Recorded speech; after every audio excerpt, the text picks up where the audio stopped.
Well, let's go, Brandon. It was the punchline to what many thought had become a joke of a presidency. It was the slogan that was supposed to usher in the most devastating midterm shellacking in the modern history of American politics. Because it was apparent to anyone paying attention that this guy certainly wasn't up for the challenge of leading the free world. We hold these truths to be self-evident. All men and women created by you know the thing. You see, when it came to Joe Biden, many Americans recognized they were not in good hands. And so overnight, there were Let's Go Brandon hats everywhere. Let's Go Brandon t-shirts, Let's Go Brandon flags. Heck, there were 4 different Let's Go Brandon songs that reached the top 10 on the iTunes Apple Music charts. In essence, we, the people, turned our political contempt into an art form. And throngs of Americans across the country dedicated themselves to giving Joseph Robinette Biden the proverbial middle finger in what they thought was thought word indeed for 2 years. And yet at the end, when the dust had settled, when the crowds dispersed, the red wave that was promised, the rude deliverance that Brandon deserved, well, it never came. And so, as it turns out, the left can't meme better than us. The left can't rap better than us. The left can't pack a rally half as well as we can. But the left has done a better job of keeping their eye on the prize, winning. See, when we spend more time planning the Make America Great party than we do the business of keeping America great, we lose, and America gets left behind. Now, only once in the last 100 years has an opposition party lost both Senate seats and governor's mansions. It was 1934. Republicans, they just did it again in 2022.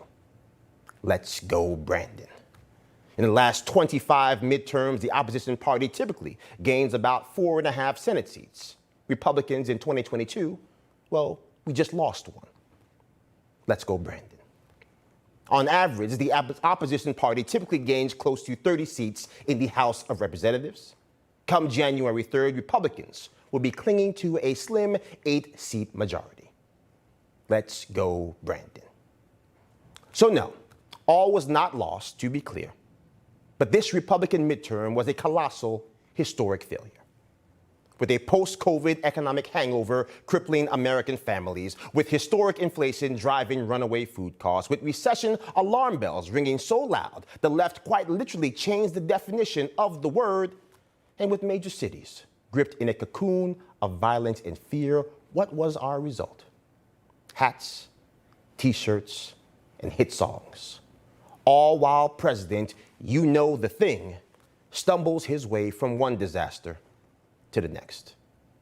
And so what is the answer for all of this? How do we respond? Well, already it appears the GOP has doubled down on playing political games with our lives. A GOP preaching about election integrity, but doing very little to secure it. A GOP outraged by the FBI and the CIA creating a secret backdoor with Twitter to moderate the free speech of Americans and influence our politics. And then, of course, turning around and spending more time debating whether George Santos is the Zodiac killer on social media than they are confronting the scourge of censorship that is strangling our democracy.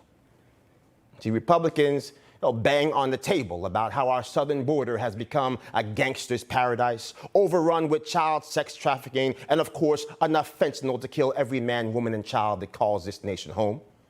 But meanwhile, 18 Republican senators, under the leadership of Mitch McConnell, rubber-stamped $1.7 trillion in lame duck spending that quite literally prohibits us from securing that same border and stopping those same unnecessary deaths.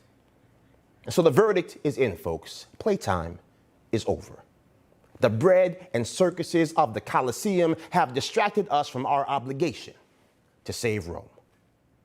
It's time to govern. It's time for accountability. It is time to stop allowing people who distract us with slogans to placate our concerns while they literally betray our values in our name. Because yes, owning the libs is, in fact, entertaining. Yeah, I hope you guys have a wonderful Christmas as well. Merry Christmas, and let's go, Brandon. Let's go, Brandon. I agree. democracy, it's fun. But it's much better to have a country. Because there's nothing funny about China bankrolling the Taliban and underwriting the Kremlin. There's nothing entertaining about leftist bureaucrats turning our inalienable God-given rights into privileges reserved solely for the few who agree with them. Because yes, sometimes democracy does die in darkness. But sometimes it dies in the hand of a stammering septuagenarian, giving away our freedoms, one executive order at a time, while people wait for their prayers for Brandon to be answered.